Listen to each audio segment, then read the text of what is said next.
ಈ ಬಾರಿ ನಾಡಹಬ್ಬದ ಸಿದ್ಧತೆಗಳು ಈಗಾಗಲೇ ಆರಂಭವಾಗಿದ್ದು, ಮೊದಲ ಹಂತವಾಗಿ ಗಜಪಡೆ ಅಂದರೆ ದಸರಾದ ಪ್ರಮುಖ ಆಕರ್ಷಣೆಯಾದಂಥ ಗಜಪಡೆಯ ಒಂದು ಸೆಲೆಕ್ಷನ್ ನಡೀತಾ ಇದೆ. ಈ ಬಗ್ಗೆ ನಮ್ಮ ಜೊತೆ ಮಾತಾಡಲಿಕ್ಕೆ CCF ಹಾಗೂ DCF ಅವರಿದ್ದಾರೆ. ಅವ್ರು ಏನು ಹೇಳ್ತಾರೆ ಅಂತ ಮಾಹಿತಿ ಪಡೆಯೋಣ.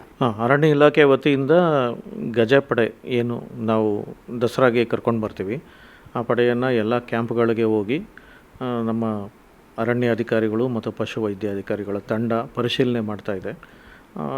ಎಲ್ಲ ಆನೆಗಳು ಉತ್ತಮ ಸ್ಥಿತಿಯಲ್ಲಿ ಇದ್ದಾವೆ. ಅವುಗಳ ಒಂದು ಏನು ಪ್ಯಾರಾಮೀಟರ್ಸ್ ನಾವು ಅಳವಡಿಸ್ಕೊಂಡಿದ್ರಿ, ಆ ಪ್ಯಾರಾಮೀಟರ್ಸ್ ಪ್ರಕಾರ ಆನೆಗಳ ಒಂದು ಏನು ಮಾವುತರ ಒಂದು ಸಂಬಂಧ ಕಮ್ಯಾಂಡ್ ಯಾವ ರೀತಿ ಸ್ವೀಕಾರ ಮಾಡಿ ಅದು ಪ್ರತಿಕ್ರಿಯೆಗಳನ್ನ ಕೊಡ್ತಾಯಿದೆ, ಈ ಬಗ್ಗೆ ಒಂದು ನಾವು ಪರಿಶೀಲನೆ ಮಾಡಿಕೊಂಡು ನಮ್ಮದೇ ಆದ ಒಂದು ಮೆಥಡ್ ಏನಿದೆ ಅದನ್ನು ಕೂಡ ನೋಡಿಕೊಂಡು ಬರ್ತಾಯಿದ್ದೀವಿ. ಎಲ್ಲ ಆನೆಗಳು ಉತ್ತಮ ಸ್ಥಿತಿಯಲ್ಲಿದೆ. ಒಳ್ಳೆಯ ಆನೆಗಳ ತಂಡ ದೊರಕುವಂಥ ಬಗ್ಗೆ ನಮಗೆ ಒಂದು ಆಶಾವಾದ ಇದೆ. ಈಗ ನೈಸರ್ಗಿಕವಾಗಿ ಹೆಂಗಿರುತ್ತೆ ಅಂದರೆ, ಆನೆಗಳಿಗೆ ಮದ ಬರೋದು ಬಗ್ಗೆ ಗೊತ್ತಿರೋದೇ ವಿಷಯ.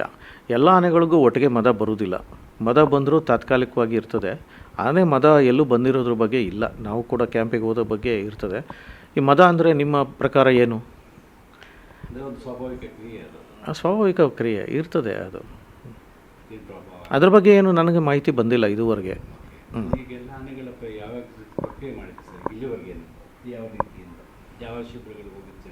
ನಮ್ಮ ಮತ್ತಿಗೋಡು, ಮುಖ್ಯವಾಗಿ ಮತ್ತಿಗೋಡು, ದುಬಾರೆ ಇವುಗಳು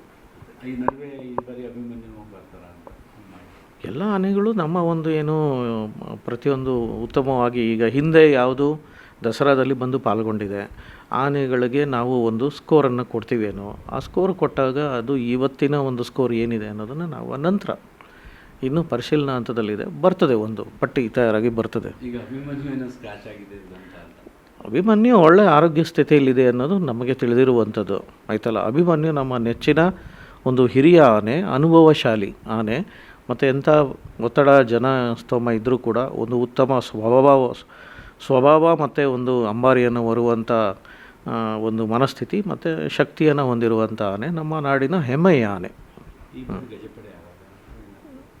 ಈಗ ಡೇಟ್ಸ್ ಎಲ್ಲ ಡಿಸೈಡ್ ಮಾಡಿದ್ದಾರೆ, ಅದಿದೆ ನೋಡಿ, ಅದರ ಪ್ರಕಾರವಾಗಿ ಮಾಡ್ತೀವಿ. ಇದಿಷ್ಟು CCF ಅವರ ಮಾತು. ಮಹೇಶ್, ಭಾರತ್.